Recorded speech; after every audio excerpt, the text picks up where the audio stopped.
Good afternoon, everyone. Today, it's my pleasure to introduce one of our own, an alumnus of this program, Joe Fig. Joe's work has been featured in more than 30 solo exhibitions and more than 50 group shows.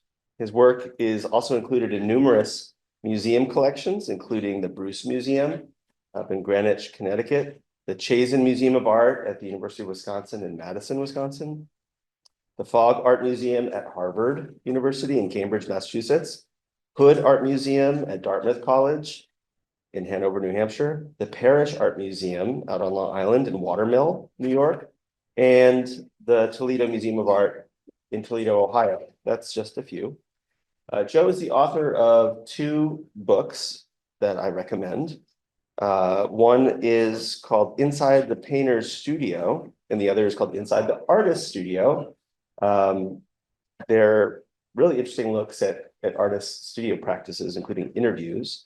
They're published by Princeton Architectural Press in 2009 and 2015, respectively. His work has been discussed a lot in the press, including the New York Times and the Boston Globe, Art Forum, Art in America, Art News, and Modern Painters Magazine. Joe is the chair of the Fine Arts and Visual Studies departments at Ringling College of Art and Design in Sarasota, Florida, where he just reminded me they recently survived two hurricanes. He's represented by Kristen Tierney Gallery on Bowery here in New York City. Please join me in giving a warm welcome back to Joe Fig. Thank you, Mark. And thank you all for being here. I'm very excited to be back, and I would say I'm actually a little nervous to be back at SVA, even though I've given a version of this lecture numerous times. I'm really proud of my affiliation with SVA, and I was one of you. I graduated the MFA program in 2002, and probably met some of my best friends there. One of them, the great artist Kate Gilmore, is here, as well as doing my undergraduate at SVA back in the 90s, which I will reference. And then I also worked in the administration here for about 10 years, and made some great connections and made also some very close friends, including others that are here as well. And then my old roommate from undergrad is also here too. So a lot of really familiar faces. So it's really great to be here. And so what I'd like to do with this talk, artwork doesn't come from anywhere, right? We go to, one second. All right. So I brought this up before I get into my talk. So when I was at the in your program, just like you, back in 2002, my wife and I wanted to commemorate our class, and so we made our own graduation yearbook. So I had all the students sit in front of a thing, and then we did traditional. And so and we asked everyone to give a quote. And so some of my favorite quotes, Phoebe Washburn, who says, I can't read that from here. Can you guys read that? The garbage cans, and simply expect other people to clean them out. Basically, she used to people used to pile stuff up in the garbage cans. And then one of my other favorite quotes, of course, Kate Gilmore, motherfucker. That's very Kate. As artists, we often see work in museums and galleries where they're perfectly hung and perfectly lit. And this is an example of one of my shows last year at the Dayton Art Institute, and then Kristen Tierney Gallery. But for me, it's really the artist studio that I find inspiration from, and the space where the work is made. So this is the studio of Francis Bacon.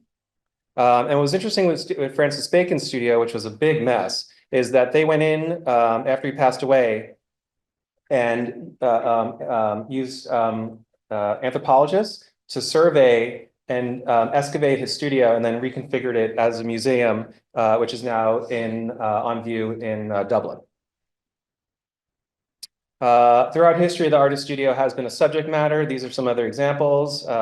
On the upper left is a painting by Ernest Messonnier, who I'll mention later. Of course, in the famous Gustave Courbet, the Painter's Studio. And then what I love with Seurat's work is models in the studio, which then has his own work hanging in the background. So these have always been interests of mine. And then this is an image of my studio when I was up in Connecticut, which was in an old factory. And so you can kind of see some paintings around the walls. And of course, my dog is in there. So that's my studio. Or is it my studio?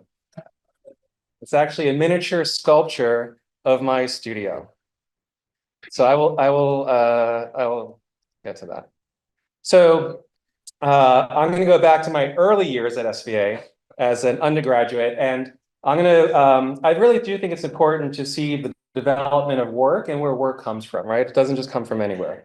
And so early on, artists that were influences of me were the book Working by Studs Terkel, which were interviews with people. I think it was published in 1974. And he basically just asked them, what do you do? What's a day at work? And it was really fascinating because at the time it was everything from flight attendants to shoe shine people to CEOs, even to athletes. And each chapter was just a few pages, but it was just eye-opening on what do you do for your work? Because we identify, especially as Americans, so much with our work, right? And so Eric Fischl's Shaped Canvases was another influence. And then Red Groom's, his installations and his relief sculptures, as well as David Hockney's photo collages on the right. And David Hockney's photo collages was such an influence that I literally started copying that process and creating my paintings that way. So the image on top is a maquette of my family at Thanksgiving, and then the image below is a painting that I made from that. And one other thing, which you kind of don't often think of as an artist instead of as an influence, is music, right? At the time, I wanted to make paintings that look like Neil Young songs. And so I always ask young students, does the work that you're making, does it reflect in the music or the books, the music you listen to, the books you're reading? So just some quick themes. And again, this is undergraduate's work. Then I found there's a commonality that's stretched over time. Artist Studios, that's a self-portrait of my painting table from when I was an undergrad. This is a portrait of, so we all have studios, right? This is my neighbor across the hall from me, John Kiltika, who is like 6'7", and that's him sitting in his studio looking at his work. And at the time, I was making them these shaped canvases. And so that's like the general canvas. And then these are cutouts, which kind of came and extend around the canvas. So I was interested in sculpture and painting. Friends and fellow creatives. This was a little bit after, once I moved up to Woodstock. These are artists, poets for Poetry Night, as well as relationships between people and then people at work. So those were kind of the main things that I was interested. And the funny thing, I was walking around today and thinking what I did not have in here, but really the overarching theme of my work really is also portraiture, right? And how do you, I've always been interested in portraiture, but how do you do portraiture today and make it contemporary because it's been done for thousands of years? And I'll get to that later as well. So I did that work for about 10 years. And then I basically said, all right, I'm kind of done with that. How do I transition? So my two things happened. My sister-in-law was getting married, and my wife asked me to make these miniature snow globes of little vignettes of how she met her husband. So from Martha Stewart kit, she ordered a kit. I got the kit, and I had to make these teeny little snow globes. At the same time, there was a retrospective of Alice Neel, and I love Alice Neel's work, right? So I thought, this famous portrait of Alice Neel, what if I made Alice Neel in a snow globe? So I made Alice Neel in a snow globe. And that figure's about 3 inches tall. And then I realized that was kind of I wanted to be a little more expansive. And right at that time, I went back to grad school here at SCA and the MFA program. And so when I was younger, in high school, I had a job with my brother-in-law cleaning offices. And so this would be an example of an office. And I remember going in there at night and you're emptying garbage cans, ashtrays, and people smoke. And you look at spaces like this, and you'd make up stories on who's messy, who's neat, look at their photographs. You're trying to figure out who these people are. And then in grad school, you have your studios, right? So if you imagine I took a walk up to the floors, you guys aren't there, and I'm walking through your studios. I'm trying to see who you are based on your work and your process, et cetera, right? So very similar, right? It's Mary Holloman's studio. That's just a general office space. So basically then I started making studios of historical artists. And as a figurative painter, I first started with the abstract expressionists whose work I love. Barnett Newman, Clifford Still, de Kooning, some of my favorites. So these are some of the miniature sculptures. So these figures are about 6 inches tall. And this is the work I was doing in grad school. Henry Matisse is another one. And what happened is I was making those sculptures and I had to photograph the work. So I took some photographs and then started looking at the photographs and thought, oh, these are interesting. And so inadvertently, I became a photographer. So this sculpture of de Kooning became this photograph. This sculpture of Van Gogh became that photograph. And then this sculpture of Brancusi became this photograph. So then I started showing paintings, I started showing sculptures and photographs as well. And these are blown up to maybe 30 by 40. So primarily I think more like a painter than a sculptor. So this is a good way to go from the 3-dimensional back to the 2-dimensional. And so around that time, I'd made a few of these historical figures. I went out to Long Island to Jackson Pollock's studio, which is anyone can go to, right? And it was a beautiful, almost like a beautiful October day like today. And I went out to Pollock's studio and you could walk in the space. And from all the photographs, if you've seen him working, it always looks like a big space, but really it was just like a small barn. And so I went out there and then I made this sculpture. And from that, this photograph. So again, the figure's about 6 inches tall. And what happened then is my earlier work, the paintings I was just showing you for about 10 years, was all from my firsthand experience, right? So I was working from photographs. I'd be in this situation. If I want to do a painting of this, I'd take a whole bunch of photos, composite them together like a David Hockney, and then make a painting. And I realized with the historical sculptors, the historical artists of the sculpture that I was making, that I was missing that connection of this firsthand experience, because that was all through reference from artist books. So around that time, I reached out to Michael Goldberg, who I knew from the years I worked here at SVA, and went out to his studio to make a sculpture of his studio. And when I got there, I probably spent about 2 hours or so. His studio used to be down on the Bowery, and it used to be Mark Rothko's studio. And he's a 2nd-generation abstract expressionist. He's now passed away, but kind of one of those from that generation, a big guy, storyteller, boisterous. And he's telling all these amazing stories. He's pointing out the stains on the floor, like crimson stains, where Rothko painted the Four Seasons paintings. And then his space was an old gymnasium. And so there was a second level, a loft space that you could look down onto it. And it was like being in a theater. It was an amazing experience. And I left there literally thinking, shit, I wish I would have recorded that somehow.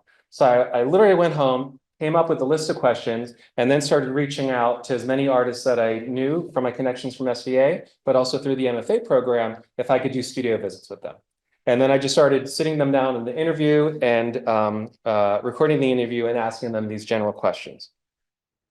And I'll get into some of the questions. And basically at that point, I was working at SVA in the administration. I was probably about 30. I had known other people who were showing, but my question was how do you go from bartending or being a young person, a young artist, actually making a career in the arts?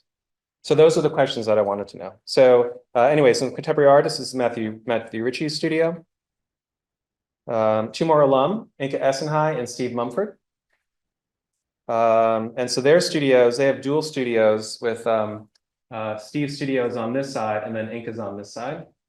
And then these are the photographs that I made from the sculptures. Another example would be Fred Tomaselli, who I was most nervous meeting at the time. I love his work, and for some reason I was very nervous to meet Fred. So I started making all these miniature sculptures, and then I started looking as a painter at painters' painting tables, again as a form of portraiture. And so within my process of doing this, I just wanted to make these paintings of painters' painting tables. And so these are the dual paintings of Gregory Amanoff. And now, again with the scale, these are small. These are about 10 inches by 10 inches. In comparison, Don Eddy, who's a photorealist, he had a very small space in his loft that he worked from, and he just used airbrushes that he had since he was 18 years old. Versus then Gary Steffen, who also I knew from here at SVA. And looking at their painting table, what I loved about his studio, so this is a painting of the table, kind of this, so he worked on this wall over here. He built a trough to collect all the paint, and then he built this little circle thing on the end to kind of capture the paint so he could work a little closer. And then he cut off this end because he kept bumping into it. And then he would do things like he painted his spray bottle, like almost like a Dalmatian so that he could find it. So I had that painting, and then I made a sculpture of that. And these are roughly approximately the same size. So I love that. And so I made about 3 other sculptures of painters' tables and had a show at the Basque Museum, was my first museum show, and they were displayed this way, and I thought they looked great. So I had a show coming up in my gallery, and I thought, well, what if I had filled up a whole room of these sculptures of painters' painting tables. And this is what I did. So I started reaching out to all these artists, and I started making these sculptures. And so the format is the same. So basically, they're about the size of a piece of paper, the base. And with these, I particularly wanted to leave out the artist and leave out any finished work. And so these are the studios of Julie Meritou, Dana Schutz, Steve Mumford again, Mary Heilman. Just comparison, Ross Bleckner, Bill Jensen, Barnaby Furness, Philip Pearlstein. And here's some details. Here's one of Karen Davey, and that's the detail. So these are all made pretty much by hand. And so for the painting tubes, those are all just made out of Sculpey, which is like polymer clay. So I'd roll it out like spaghetti and then just like pinch all these little paint tubes. And then print the labels and wrap them around, and then use impasto and modeling paste to get all the texture, and then paint them. Another example of a detail of Melissa Meyer, and there's a detail of that. So I was looking at the table as a form of portraiture, right? Again, if you look at yourselves, if you're remove yourself from the studio, how do people work? Does the work that they make reflect in their process? And so those are the things I was looking at. And so I had this exhibition at the time was Plus Ultra Gallery, which had 16 of these sculptures. And since I had all these audio interviews, I included the audio in with the work. And so you can go around from painter to painter. And since the questions were consistent, you could hear how each one works. And so you put the headphones on and listen to them talking about the process, how they set up their studio, how they set up their painting table, things like that. So that show included those works, along with this sculpture, which was the biggest sculpture I made, which was the dual studios of Eric Fischl and April Gornick. And again, as I mentioned earlier, I was a huge fan of Eric Fischl, and for me to get to meet him was really amazing. And then these are some process shots of those sculptures being made. Here's a detail of the interior. And then another detail. So all these are handmade, and the fun part with the sculptures is trying to figure out, how do we make a ladder? How do I make a cart, even like a screen door? So a lot of it is like looking for materials and making them in that proper scale. So that show at Plus Ultra was a big deal for me. I got written up in the New York Times. The show sold out. And so that led to 2 really important things. One was a show at the Parrish Museum out in Eastern Long Island. And this is an installation of the exhibition. And so that included, this is their old space, but the sculpture of Eric Fischl. And it also included these sculptures of Ross Bleckner. So that's the exterior, and then that was a photograph in the interior image, as well as Chuck Close. And again, those are images of the interior of the sculpture. And then these are just examples to kind of show the sense of the scale. And the interesting thing with Chuck was he knew Lee Krasner, and so his studio, he built the dimensions of Jackson Pollock's studio. And so he said he didn't need anything very fancy, just needed kind of a simple structure. And the fun thing with Chuck, who at the time was a big influence on me and my work. So this was Chuck's painting table, and his paintings go for millions of dollars. And his table was like some 2x4s and some plywood. And I'm like, that's your table? So that's a picture of his real table. And so at the same time, I made a life-size sculpture. I kind of wanted these to look like if Gordon Matta Clark came to your studio and cut out a section of your floor. And so I made a life-size replica of Chuck's table and then had his audio talking about his process coming out of it. And so then, so the work kind of just progressed from that's his life-size table, here's his miniature table, and then here's a life-size replica sculpture of his table. And so the sculpture I never sold, so I just kept it and used it in my studio. Yeah. Which I loved. I love that table. So the other thing that came from this was my first book called Inside the Painter Studio. And so what you have to think of as an artist, I never intended to write a book, but through my own process, which I will share with you, which is going to an artist studio, sitting down and doing an interview with them, and then taking all these documentary photographs of their studio so that I could replicate in miniature, and then my miniature sculptures led to this book. And so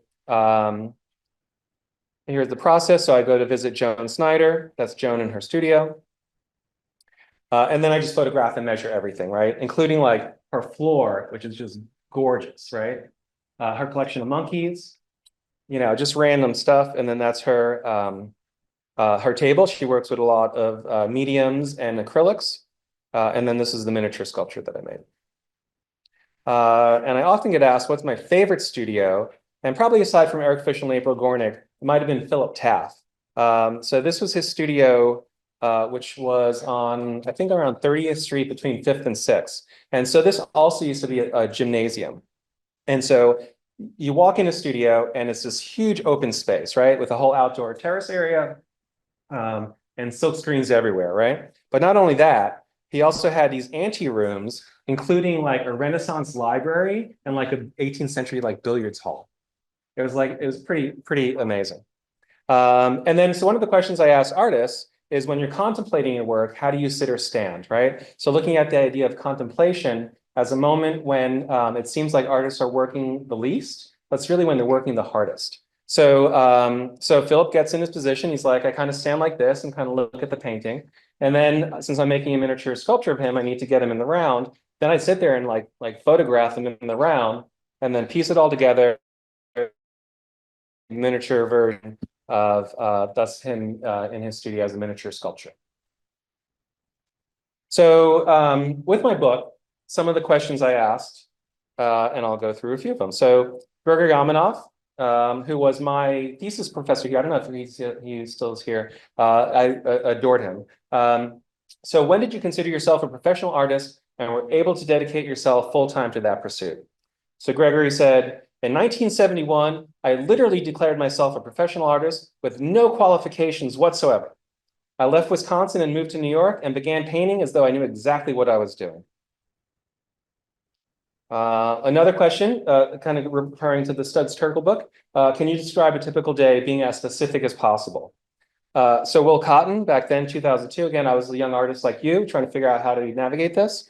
He said, I generally get up at 7, I go out, get some coffee, read the paper, and then I'm here working by 9. I take a lunch break around noon, and then I work until 5. It's really a very standard business day, 9 to 5. And I was like, oh, wow. And then Eric Fischl, of course, said, my discipline is I work on a regular basis rather than in spurts. I certainly don't wait around for inspiration. Another question I ask is, did you ever work for another artist? And if so, did that have any effect on the way you work? And here I'm going to quote myself. And I say I did. When I was an undergraduate student, I worked for a painter named Peter Dean. I didn't really understand what being an artist was about. You kind of have these ideas, but it was my first experience being with a real artist. And when you work for another artist and see how they live, how they work, if you're not familiar with it, it gives a sense of reality to what an artist really does. It makes it tangible and possible to attain for yourself. In fact, it's had a huge influence on me that I wasn't even aware of until recently. I believe the work I'm doing now, Artist Studios, stems from that fascination and joy I had being in his studio. There's Chuck's table again. And then what advice would you give a young artist that's just starting out? And here Joan Snyder again says, what's my secret for success? Well, it's not a secret. I never hung out too much, and I've worked very hard, very, very hard for 35 years. It's just a lot of hard work. That's my secret. It's a big secret, she laughs. A lot of hard work and then being with my family, which for me has always been a priority. So I did that work for a while, and then and those miniature sculptures got a lot of success, and I was showing in various places and very proud of it. And then I was asked to be artist in residence at the Lower East Side Print Shop, and that really changed things in that I went in there thinking I'll just bring an image and they have to just kind of run it off as a print, and like, oh no, no, no. So I had this sculpture of Inca Essenhei's floor. And then I had this photograph of it from that view. So this is the print that we ended up printing at the Lower East Side Print Shop. And the process, which I didn't realize, I had done etching, but I never done screen printing. That is a 24 color screen print, which apparently is a lot of screens. So the positive of being an artist and not knowing the process is if I would have known that beforehand, I probably would never have done it, right? But I didn't know that. So I brought the image. They blew it up to the size that we want. And basically they gave me sheets of Mylar, and I had to paint out, basically dissect the image into colors. And so I had to paint out all the, starting say with red. So all the light red, kind of paint those out, put that paper aside, that would be one screen. Then all the medium red. So put that aside, all the dark red. And with every color until it was 24 colors. And then they put that together. And what happened is that actually got me back into painting. I'm like, what? But the question is, what are you going to paint, right? So again, pure by chance, I was living in, I moved out of the city. I was living about an hour north in Connecticut. So I go to my local library, the Darien Library. I'm like, do you have an art book that I could borrow? Or, like I wanted to I was feeling like kind of maybe a little depressed. I'm like, I'm going to join the gym, get a good audio book, and get back into art. And so they just recommended this book called The Judgment of Paris, right? And it's narrated by a British author, so it's like right away you're sucked into this time, like listening to Downton Abbey or something. And so the story, it's about Paris between 1863 and 1873, and it's basically the rise of the Impressionists. And so the two main painters at the time was Ernest Messonnier on the left, and Edward Manet. And so just some examples of the paintings. So Messonnier at the time was the most critically acclaimed, most famous painter in all of France. And he was making these very small scale paintings of a bygone era, of a time about 100 years before, people in costume of a different time. And so Manet was the young upstart and making paintings to sort of fight against the man and the system and the salon. So back then, if you were a French painter and wanted to get your work shown, the only way you could do it was through the annual salon. And if you showed in the salon, you'd show in the room of what your last name began with. So Manet was showing in room M, which was then showing with the greatest painter of all of France. And so what he did was a lot of these paintings. So Messonnier has people in costumes, right? Is that he dressed his model, Victoria Moreau, first a woman, just as a matador, as a direct reference and affront to Messonnier. And this portrait of his son, Leon, in this corner, there's some armor and things like that. That's also a reference to Messonnier in the Academy. This I found interesting. So what he did was, and I started doing this in my paintings, so Manet literally stole this composition to create his famous painting, Luncheon on the Grass. So, so the book I thought was like really good. And I'm like, I want to make a series of paintings on this. And so since my prior work had all been through self-reference, I'm like, well, how am I going to do this? And so since Ernest Messonnier was the main character, and there weren't many photographs of him at the time, but I knew this is what he looked like. So again, by chance, I'm at my dentist. They put Novocaine in your mouth, and I'm waiting there for the Novocaine. And meanwhile, it's like a small dental office. I'm looking at his family photos, and I'm like, my God, my dentist looks just like Messonnier. Like you can't. It's like so. I started using him as my model. And so this was a painting. Another painting. So these are now large. Actually, I have examples. These are large scale paintings. So I just took anecdotes. I didn't necessarily want to illustrate the book, but take anecdotes from the book and then used, just like Manet, I stole a lot from art history to compose these. So I think this dog is from a Courbet painting. This portrait of Manet, or actually this image is similar to a Courbet painting as well. The Hanging of Room M. So also in Room M, this was I got from a historical photo for reference. So Manet's Olympia. There's another Manet. Monet then started showing also, and then of course Messonnier back here. And what I found fascinating with the book, Messonnier was really obsessive, and he'd work years and years on these very small scale paintings. And so at the time, these are two paintings by Degas and Manet. They would paint horses in basically full gallop as if they're flying. But Messonnier was obsessed with realism. And so this is a painting at the Met. This is called Friedland. And he worked 10 years on this painting. And it describes in the book, he would, which is what I based this painting off of, he was so obsessed with getting the locomotion right of the horses that he built a rail system in his property, had his son, Charles, race the horse, had his servants push him on a cart while he made sketches to get the gallop correct. And he came pretty darn close. The Murbridge photographs, which were the first photographs that showed that, when those came out afterwards, they were almost spot on. And then these are examples. These are the scale of these paintings, right? So you're going to see without the work also scale always plays an important part. And I did not want to make 6 or 7 foot paintings, but this is kind of just what they needed. So again, thinking of that time, we always think of the Impressionists, especially today, as these old men with the big white beards, and we see their paintings in dentist's office and restaurants, or not a doctor's office, et cetera. But really, they were these young 20-somethings who were like fighting the system, right? So I'm like, I had these photographs on the left of Monet, kind of trying to capture what they were at the time, right? They're like you guys, right? They're like these young kids, and I'm like, well, I want to make a painting of them like as an album cover or like a band. But I'm like, so I'm Googling album covers, and like, you know, those album covers, like people always kind of look off or this way. And I saw this picture, I'm like, oh my God, this is perfect. And so I made this painting. Right? Again, they're like Brooklyn hipsters. So I just want to quickly go sort of through the process of this. And so the book starts off, where's my quote?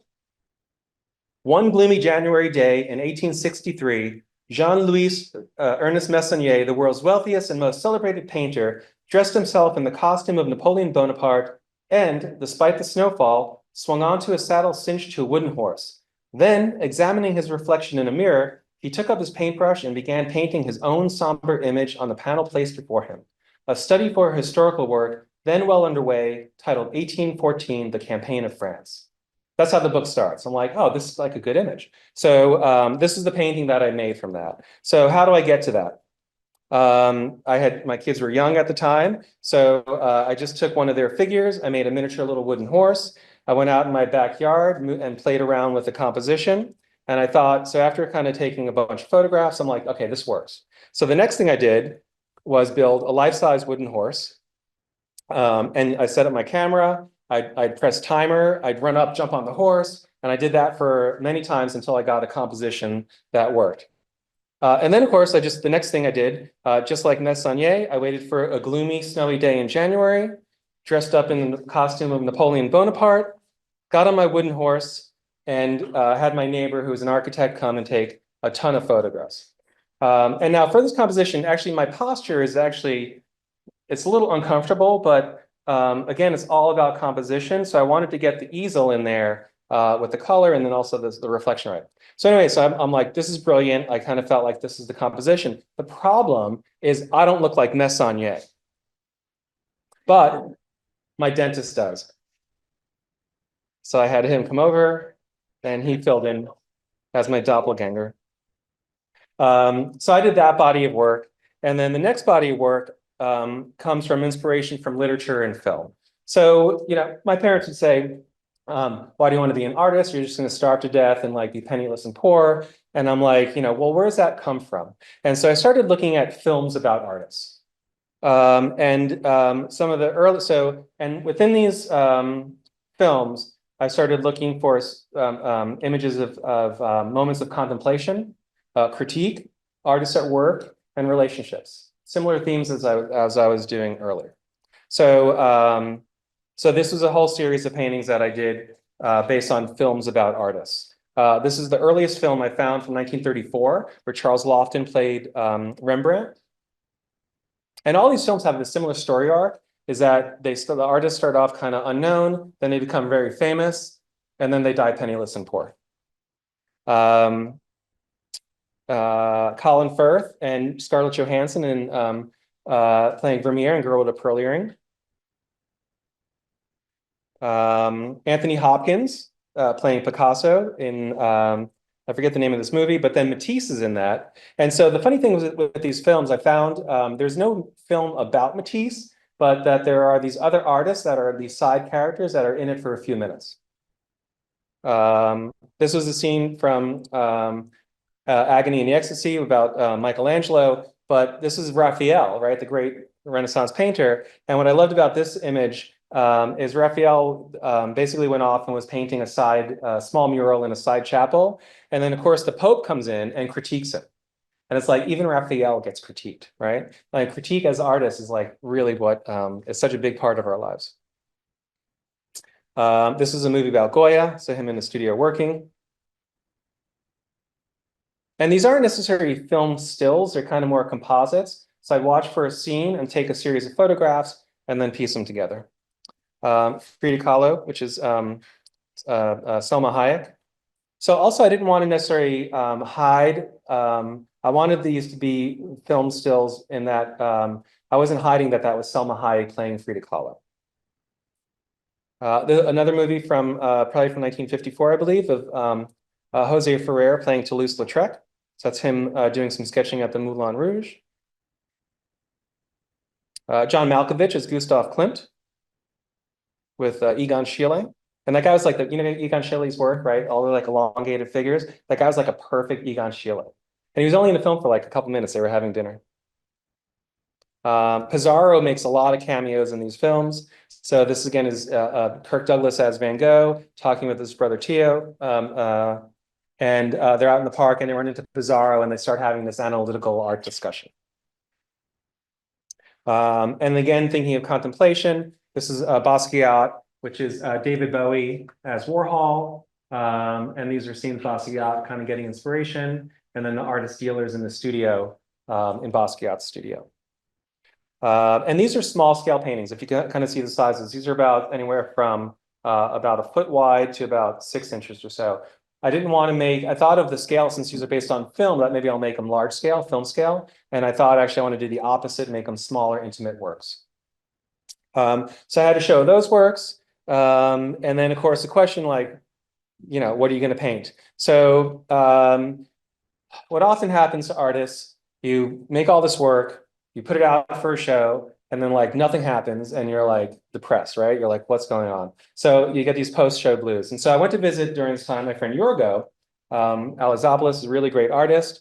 And we were just engaged in conversation at a studio. And I left and I like literally got out his door. I turned around and went back upstairs and I said, Yorgo, I really love talking with you. I'm like, strike a pose. So he strikes that pose and I made a sculpture of it. And I realized I wanted to get back to making sculpture. And so my first book, inside the painter studio, did really well. It's had about 6 or 7 additions to it. And so I reached out to my publisher. I said, would you be interested in doing a second book? And they said yes. And so that's what I did. So I reached out, not to necessarily duplicate only painters, which I would have loved to have done. I wanted to include other artists as well, including painters, sculptors, video artists, and photographers. And so those are the artists that are included. I have some examples of some of my favorite artists. Ursula von Riddensfarg. Are you guys familiar with her work? So, I mean, that's an example of some of her, of one of her sculptures. And that's another example of one of her sculptures. And, these look really complex, but what they are, and you can kind of see it in this grid here, They're just 4x4 cedar. It's cedar wood in 4x4 strips. And so what she would do is she starts off on the floor with kind of making a spot, kind of a shape, and just builds layer upon layer in these 4-foot beams of cedar, and then has them cut, and they just kind of grow and grow. And that's one of her, that's the sculpture I made of her working. And so with this one, I thought, oh, there must be an easier way to make her sculpture, but there wasn't. I took basswood, painted it to look like cedar, and just started cutting it and building it and using a little grinder to grind it up to make it look like her work. One of my favorite artists is also in the book, Tara Donovan. You guys familiar with Tara's work? I love Tara and her work. So if you don't know, she works with one material multiplied by the millions. So this is a cube made out of toothpicks. And the way she made this, it seems, and it's just held together just by, whatever force that's called. So she just built a cube, dumped all the toothpicks in it, and you just take the sides away and it just sticks. These coral pieces, does anyone know guess what these are made out of? Someone make a guess. What? Nope. Buttons. This piece, which looked like a section of the ocean, was cut out. If anyone can guess, this was made out of tar paper. Just stacked up and ripped. And then this piece was really gorgeous. And this was all in one show. When I first met her in 2002, she had a show. It was then called Ace Gallery, which was a huge warehouse of a space. So this was a wall that was probably about the width of this wall, and probably about as high as a projector. And when you stood in front of it, it was like standing in front of a cloud. Can anyone guess what it is? Straws. Yeah. So, some questions. What I asked other artists from the second book. Do you remember an early artwork from childhood that got recognition, right? So as artists, you had to have encouragement probably somewhere along the line, right? I remember when I was a kid, we were in advanced art classes in elementary school, but you never think of like really being an artist. So Leonardo drew. What was an early artwork from childhood that got recognition? And he said, it would have been this larger than life painting of Captain America. It was bigger than me. There's a photo of me posing in front of it, and I'm wearing these tattered clothes. It was an art piece in itself. That's the photo they used in a newspaper for my first exhibition as a child. And there he is. Tom Otterness said, the earliest was a little ceramic lion that I made in the 3rd grade. It was my Jackson Pollock. I dripped every stain and glaze onto it, and I still have it. And he literally goes onto his shelf. He's like, here it is. So he had that since 3rd grade, and he's probably in his 60s here. Those things are meaningful. And that was the painting I made. And then this one I love, my friend Kate says, I won a short story contest. It was a story about a rainbow who lost its color. It was probably 2nd or 3rd grade. I won a lot of awards for this story, lots of ribbons and trophies. This seems like a dumb question, but is really, how often do you clean your studio and does that affect your work? I don't even know why I thought of this question, but I thought of it and I asked this forever. So Will Ryman says, we clean the studio after every show. I like to start with a fresh space. In fact, the sculpture Infinity came directly from cleaning my studio. I had all these chip brushes everywhere and I was cleaning and stacking the brushes up and I started to see them becoming a shape. I wanted to stack them as high as the ceiling. I wanted to make these caves out of the stacked brushes. So that piece came directly out of cleaning the studio. And then he goes, it's funny, my dad, who's the famous minimalist painter, Robert Ryman, always said, if you're stuck, clean your studio.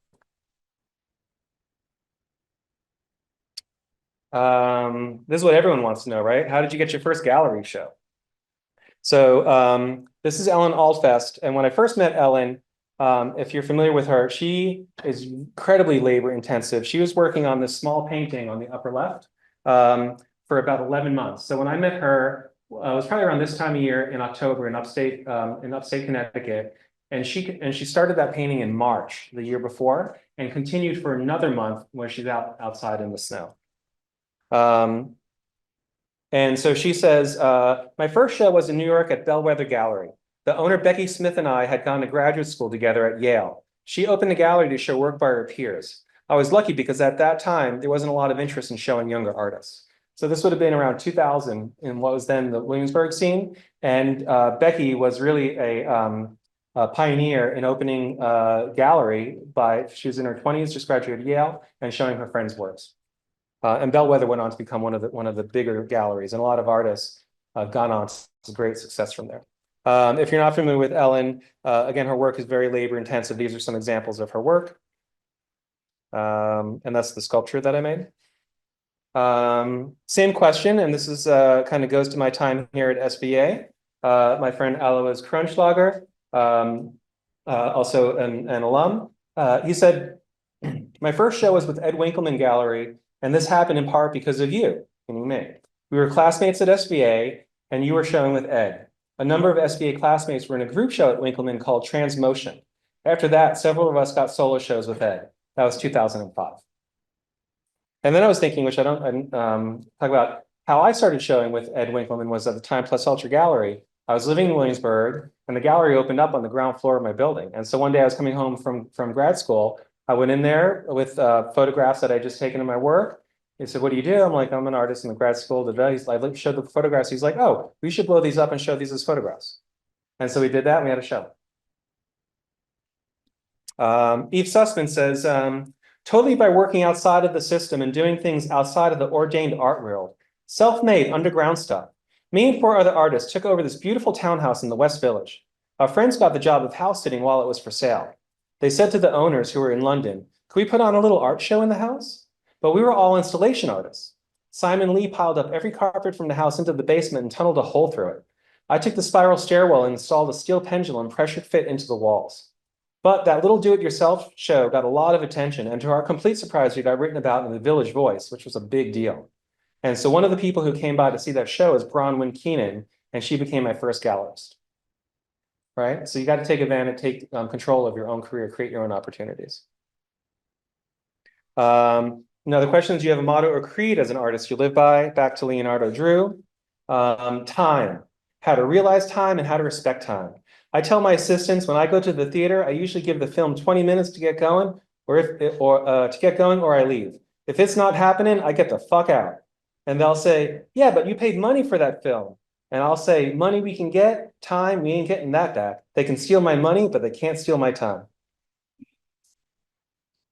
And that was a sculpture I made from Leonardo. Tom Friedman, another one of my favorite artists, says authenticity. Being honest with myself and honest in what I do. Everything flows from that. Oh, and so Tom Friedman, when I went up to his studio, it was in in Massachusetts. So he was working on process, and they were trying to figure out like how to basically make a slice of bread, a large scale slice of bread, which is weird. And so literally, so I go in there, I photograph him doing all this, and then they kind of go back to work. So I'm just kind of in there looking at things. So he literally pulls out like a loaf of bread, piles it on the table, and they start going through different pieces of bread. And he's contemplating a slice of bread. It's like the most ridiculous thing in the world. And then that was the sculpture that he made. And then Roxy Payne, same question, says persistence. It's generally an undervalued attribute. People overvalue newness and undervalue persistence. You need to be persistent with your ideas, persistent with your vision, and persistent with your work ethic. If you're not familiar with Roxy, he's a super cool dude. So he does, this was a machine that he made, which made sculptures. And so these are using some sort of plastics, and then he configures it to make all these variations of it. And then, of course, after you make a sculpture machine, you need to make a painting machine. And so he made this machine which makes these paintings, which also probably reference Robin Ryman. And again, just different variations on that. And then from that, another sculpture machine. This was a system where he built took some limestone and basically used this machine in the back to blow air on it to create this sculpture, erosion. He has a lot of ecological work components within his work. And then from that, he made a lot of these steel trees, which are just beautiful, and then put them out in nature. And this is, I found a cool image of the tree, which I hadn't even considered in winter, it ices up. And then when I saw him at a studio, so he had gone from working in metal, making organic materials to then using wood, making these industrial spaces. And so these are all hand carved. This is called Checkpoint, which was a like an airline security checkpoint. And that's all hand carved wood. What advice would you give a young artist that's just starting out? Carol Dunham said to learn as much art history as you can and to look at as much contemporary art as you can. Meet other artists and understand there's a history and community that revolves around art. Those are the main things that can allow you to find a place to work and to grow. I stress community because everything good in art seems to happen through referral. Totally true. Judy Pfaff says the need to have a lively conversation is very important. Get really good friends, talk a lot, drink a lot, eat together a lot, talk about your ideas, be honest with each other, and have a community. If you don't know Judy's, she's a MacArthur Genius, and this is some of her work. That's her contemplating her work. This is from a show at the Sarasota Art Museum. This was a painting I did of her kitchen, which was very Judy Pfaff. And then Tony Orsler says, my advice would be don't compromise. If you're making work, you're a success. Being an artist is the strangest proposition because you make things no one tells you to make. You put things out in the world, and then you expect the world to reward you in return. It's like being a beggar on the street.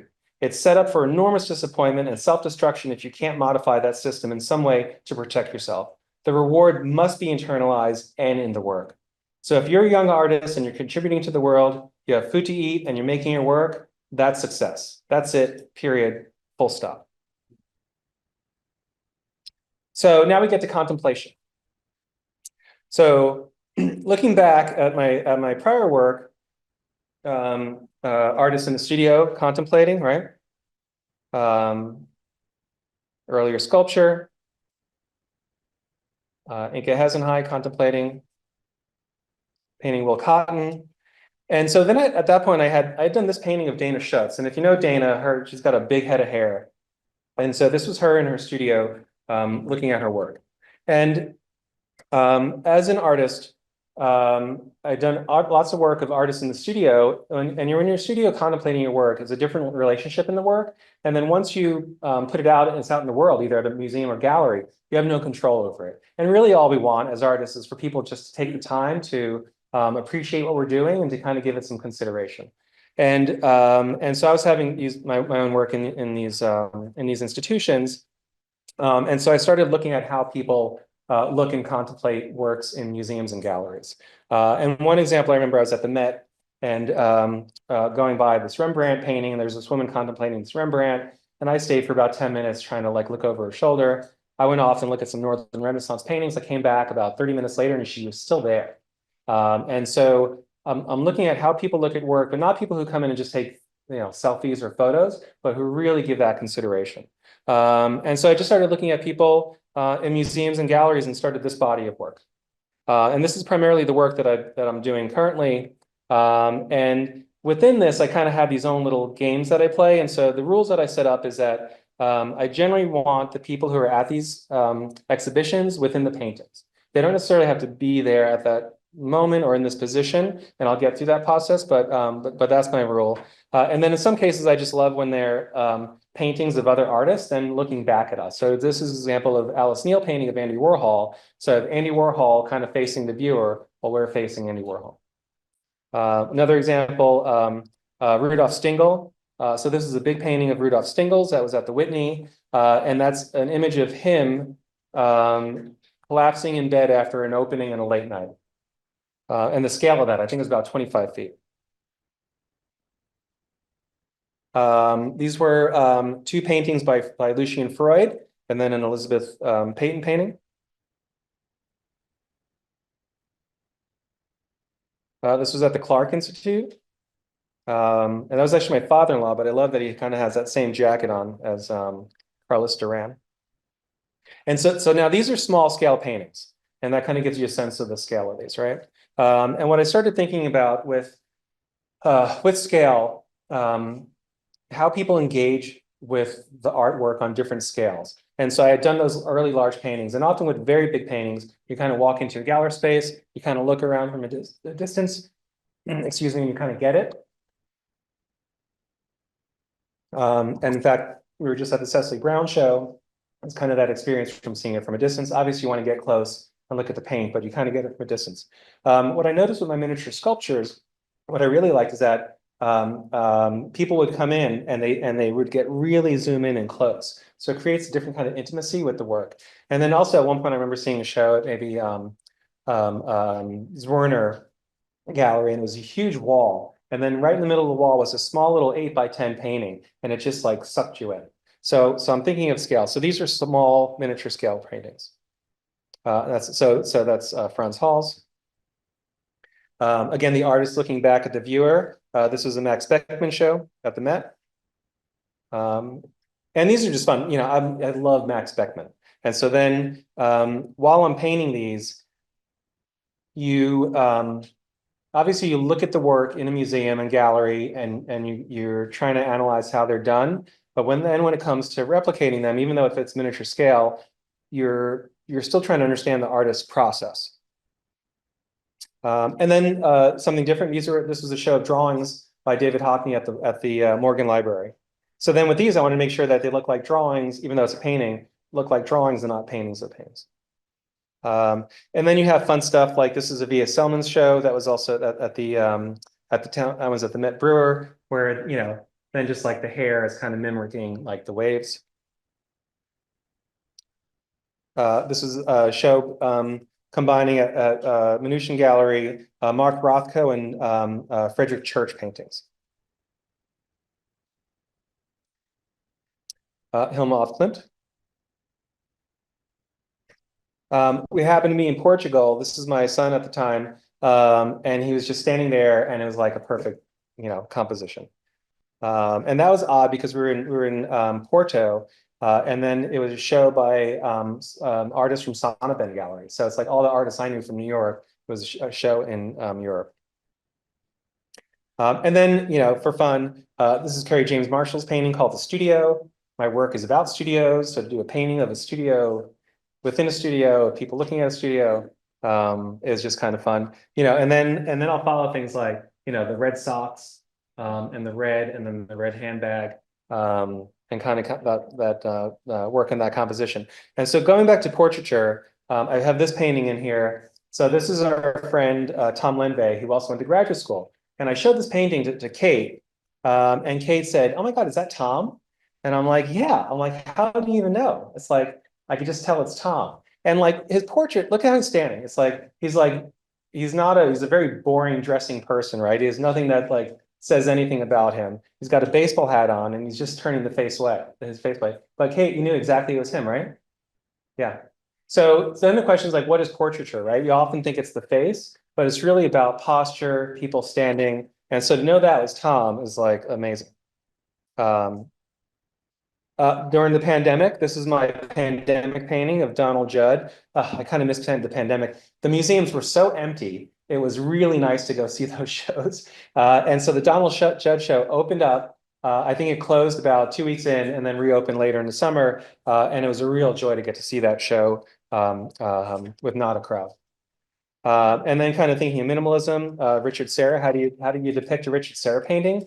Because they're just so vast. And so I had different compositions. And I thought, let me just kind of create this sort of very minimalist image. Video work, Bruce Nauman. So this was a 3D piece. Again, the artist in the studio. And it was kind of fun trying to paint the video. There's a little bit of kind of movement there. You can kind of see that overlap of the camera going. And then, again, just kind of wanting to show the process. How I work. I generally work on a bunch of paintings at once. And just build up color until eventually it takes over. So this was Jordan Castile at the New Museum. Another show at the Morgan Library. So then the fun part with public spaces is that no one knows you're like, everyone's taking photographs and no one's really paying attention. So these two women came in and, with the hats on and like the joppers and like the red shoes. So I just followed them around. Even like this hint of like leopard skin, like coming out. I'm like, they're perfect. So I just follow them around, took tons of pictures of them, and then it works perfectly with that Holbein painting. And then I love this Bruegel painting. Sometimes it's like I'd like to try painting a fur coat. And so I painted a fur coat and then also like the shearling, suede shearling coat next to it.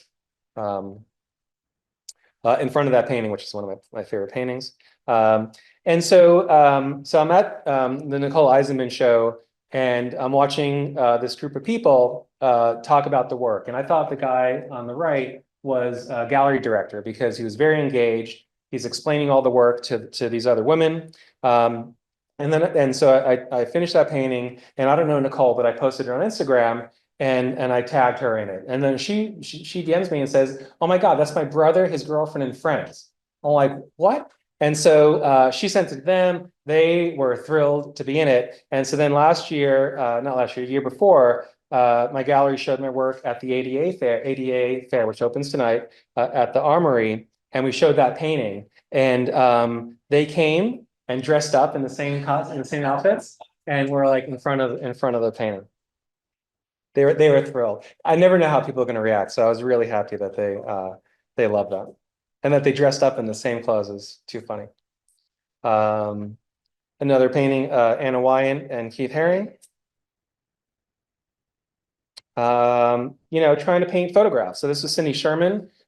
This was a show that had her 60 of her untitled works at Hauser and Wirth in Midtown in the townhouse building, and so.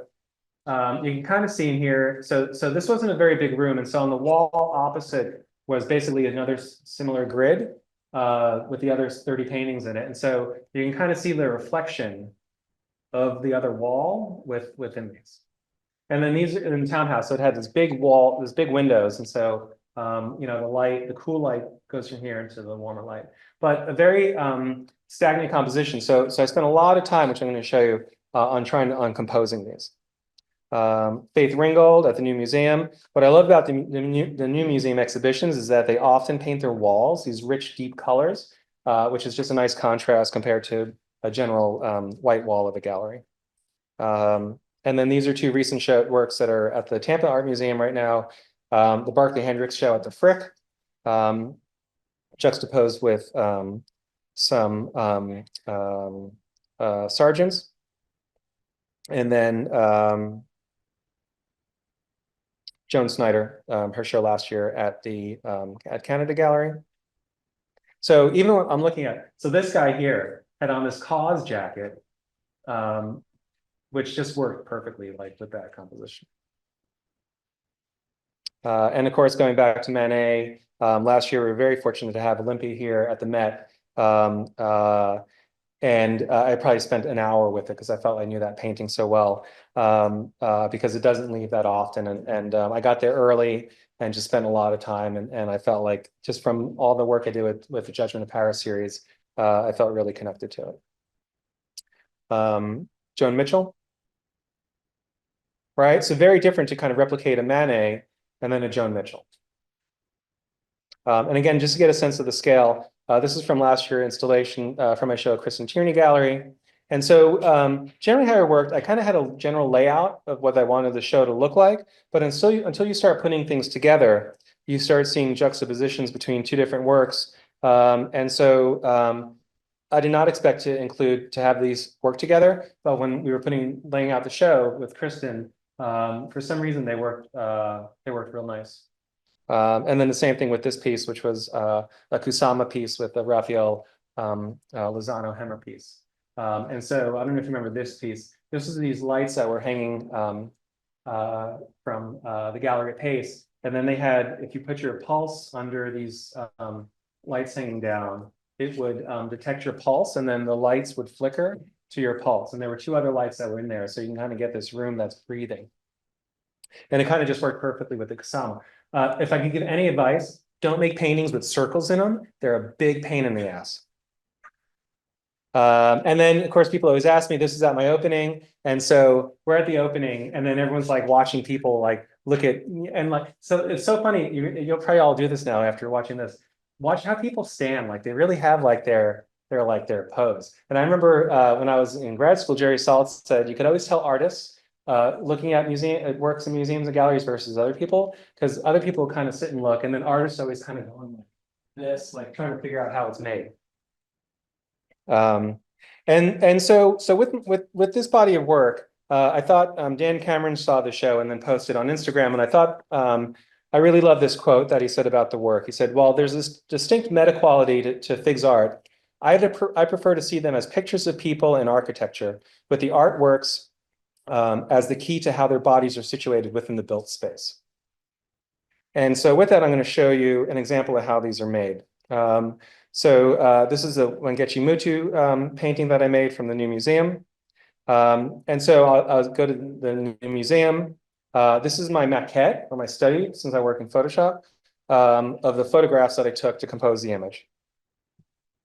So what I do is I start off looking at some works that resonate with me and that I want to depict. So I had these two, which I thought were beautiful, and then also these two images that I really liked. So I'm like, I'm going to stick with these two. So then I blow them up a little bit bigger, so they have a little bit more sort of gravitas. And then I take all the pictures of the people and then just start populating the composition.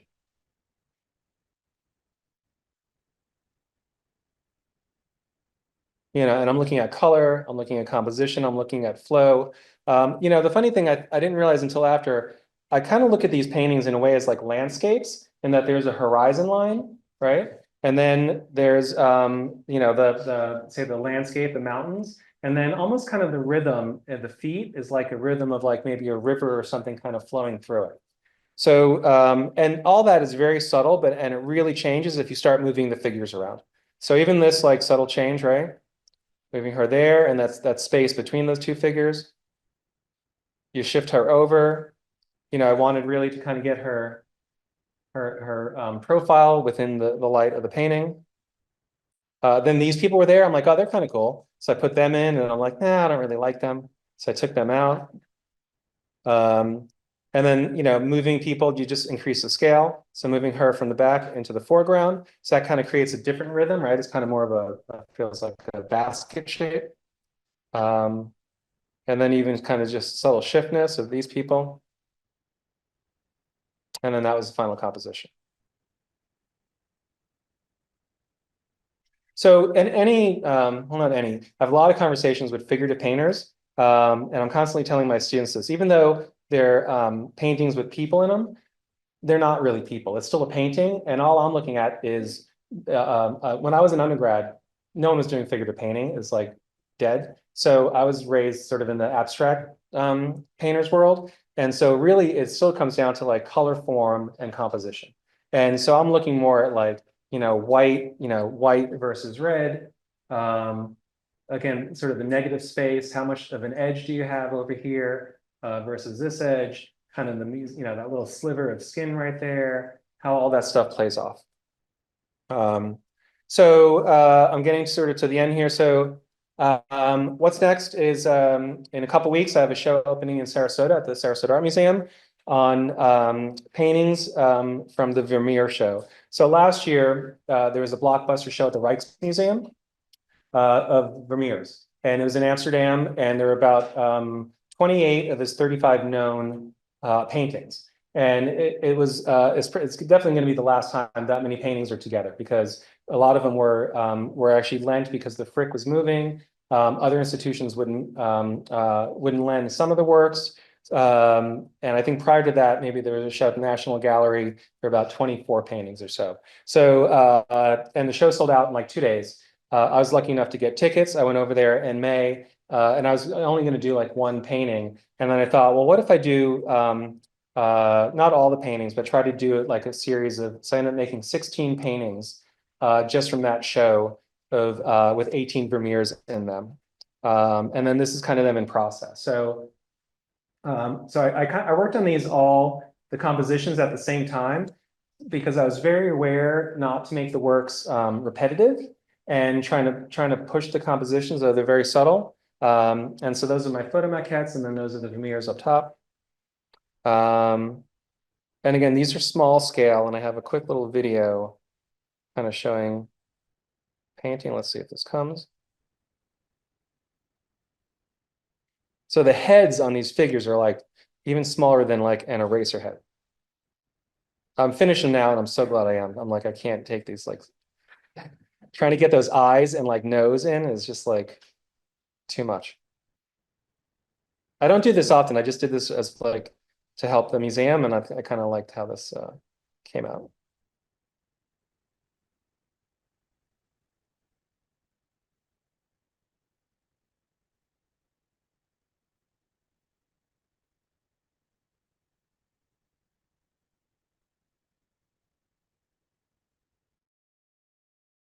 So these are some of the paintings.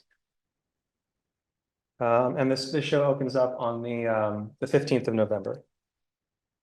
So I'm pretty excited about this show.